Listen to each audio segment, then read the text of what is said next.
You're good. Good. All right, great. There are 19 1.5-hour lessons that we have over the course of through April, right? There are going to be days where you're going to miss, right? On this sheet of paper and talking to me, it's going to be easy. My email is confirmation, coord, to stop with the D of the coordinator, at saintmcc.org, right? Very long and messy email, but it's an important email for you guys because inevitably you're going to get sick, right? Or you're going to be, yes, confirmation, coord at saintmcc.org. And, you know, you guys are going to have wrestling tournaments and dance shows and volleyball tournaments and the like. I get it. We just need to get a way for you guys to get through that and continue to learn what you need to learn in order to make the right type of decision on that. We need to make up lessons on that. Generally, the way that we make up lessons is that you email me or you see me after the next class you come in, say, hey, I missed these 2 weeks. I will tell you what to write, right? It'll be a paragraph. It won't be that difficult to do. You bring the paragraph back the next week and you're done. You don't have to worry about that next class, or the class that you missed, right? But the key here is that we really only want you to miss 4. If it's going to be more than that, we want to talk about that a little bit. We also want you to continue to come to Life Team, but there's only 8 times that you have to come to Life Team this year. We'll even feed you in order to keep you to stay, right? So that will be something that I think is important. And what's important about that is that you remember last year, right, when you were 9th graders, for the most of you, we want you to be able to continue to help those 9th graders to understand that this is a safe place to learn, right? And that there are good people here. And as I said, you're the most important people in this parish. When they see that, they'll understand that they will become the most important people in this parish someday as well. So the next piece of it is all the paperwork, and on the back, all those forms that are in there, I think they're very important. Everybody every year has a problem in that they say, how do I get a 6-month baptismal certificate to you? I already have, my kid was baptized in St. Mary. There's a form in the back if your kid was baptized in St. Mary, won't be a problem, right? You just fill out that form and you're good. I got my kid baptized in a different church. You call the church up. If it's a Catholic church, they have a document. And the reason why we need a 6-month baptismal certificate is that it's a legal document in Texas. So it can be forged. And so therefore we timestamp it when they actually send it to you. So if you went home and Monday you called that church and got it delivered to you, and then your kid brought it to us, they're done, right? Because it's a new stamp, and we're great. But if you still have the one that you got from your Holy Communion or something like that, it doesn't work anymore. And that's a problem for a lot of people is being able to say, well, I sent one to you when I got my kid his Holy Communion at St. Mary. We do need another certificate. Right, so that's important. Again, if they got baptized here, it's good. Did we explain that okay? We're good on that? Okay, great. All right. Yes, ma'am.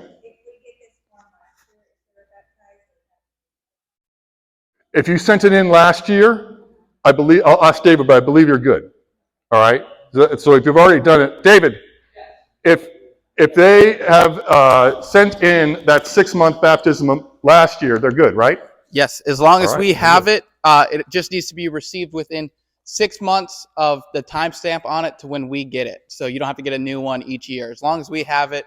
But it has to be a different one from First Communion. So if you did it 8 years ago, I'm sorry, you have to submit a new one. We're good on that, right? So if you got baptized in a different Christian faith, what I would do, this happened a couple times last year, you call the church. Generally, if they write out that you were baptized and the date you were baptized, that's good enough for us. All right, I don't know how many of you were going to be in that situation, but it does happen. So I wanted to go through that. Service projects, all right? In total, we need 7 service projects between the 2 years. Some of you guys are ahead, you're already done. Some of you guys are behind. We have time to make that up. A service project is at least 2 hours, right? But it has to be different projects. So, and this is where the groan comes in, if you guys work the bazaar for 6 hours on Sunday, how many projects is that? 1, right? So break it up a little bit, right? Break it up with your friends, and that way you can actually, do 2 hours and hand it off to one of your friends. It's probably the best way to do it. Or even better, come on the day before, do it to help them set up, and then do it during Sunday, and you got 2 service projects after that, right? So the days matter, right? When you're doing that. All right. I highly suggest doing a prayer journal, and this is the reason why. If you are out, the best way for you to do makeup is show me your prayer journal, right? So that way you don't have to do any extra work, right? And so that's something I think that's really important, right? The confirmation to retreat, we moved it to Super Bowl Sunday. So those of you guys going to the Super Bowl, it's a problem. But we guarantee that we will have you back by the time kickoff comes, right? We finish on the noon mass on Super Bowl Sunday, right? So we'll get you plenty of time to eat as much barbecue as you can, and then you can watch the Super Bowl and go from there. Then finally, the last pieces are the Sunday before confirmation. We haven't made the date for confirmation yet. It's generally the 3rd Sunday in September. It's generally Thursday. And we're hoping that next year we'll be able to do the same thing, but we have to get it checked with the Archdiocese every year. So we're hoping, so this year it's on the 15th, 14th, thank you. So our confirmation review is on the Sunday beforehand at 5 o'clock, just like you were going to a normal class, right?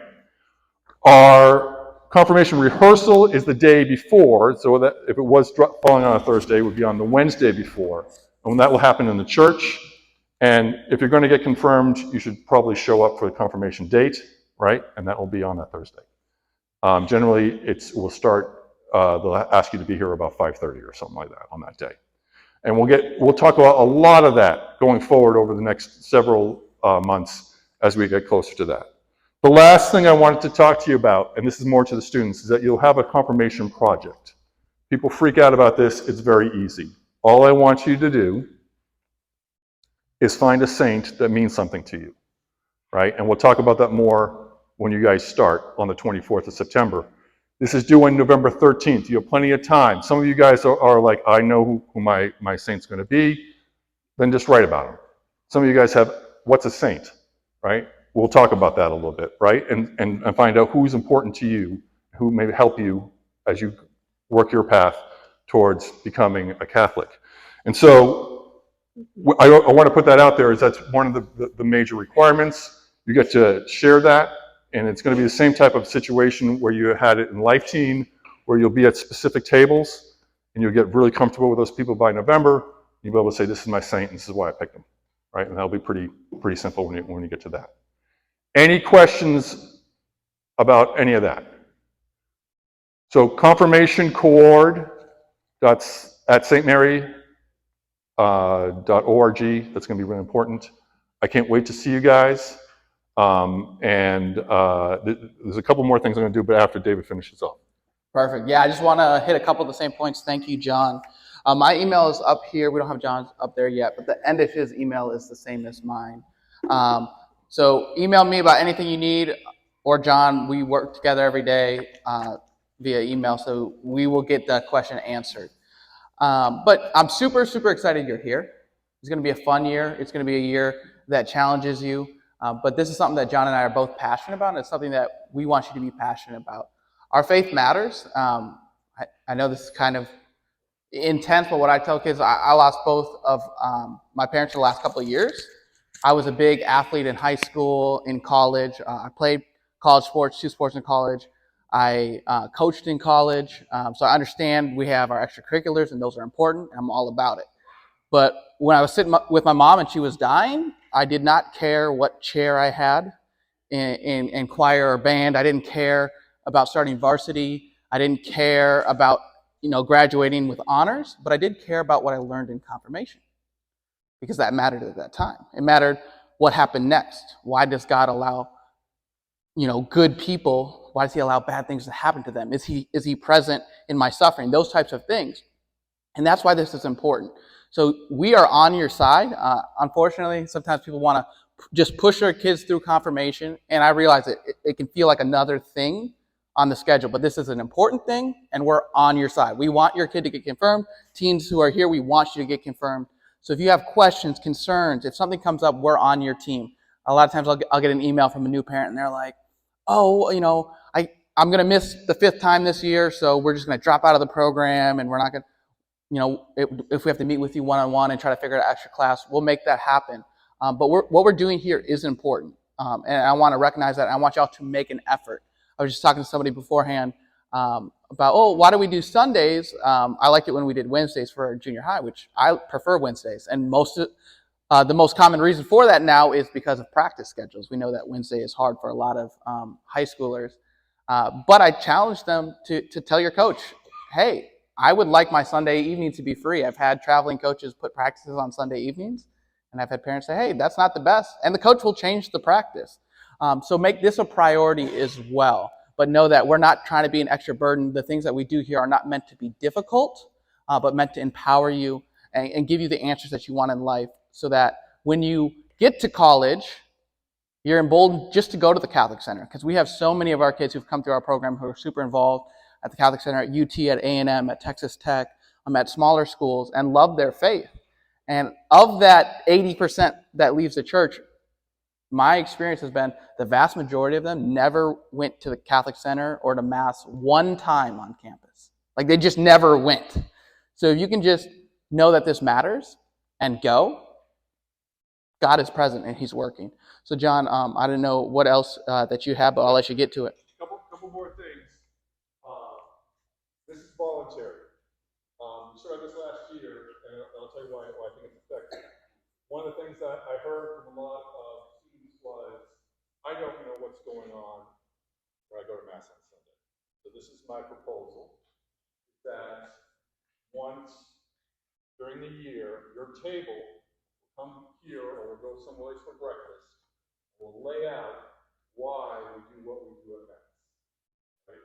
Why the biblical origins are, why the church looks the way it does, why we have the schedule that we have, why isn't Christmas in June, right? Those type of things, we'll talk about that. And we'll all go to Mass at noon, and then get to leave. We had about 40% attendance, so it ended up being about 45 people last year. 44 of those kids are now teenagers. Matters. Kids. They now know why, right? So I'm going to fully suggest that you guys come to that, and more importantly, I'm going to invite your parents to come too. Something that's really important to us this year as a whole is that your parents are invited not only to that, but to any class. Sit in the back, you won't even know that they're there, right? But I feel strongly that for some of us, I know I was this way, I didn't know how to get back. I wanted my family to be Catholic. I didn't know how to be Catholic, right? And so for me, it was important for someone to drag me along. If you just sit in the back for a while, I'm sure that you'll figure out a way to come back if you want to. So I should invite that to you guys. The way it's going to work is the first time you come, just introduce yourself. Second time, you probably need to have some virtues training in order to be in the same room with 100 kids, right? But at some point, I want you to be with us. Because I think that you'll figure out that you'll get to know a little bit more about why as well. So thanks for being here. I know it's bloody hot in here. It's going to get hotter by 6:30. I'm glad most of you guys are leaving. But thanks again for doing it.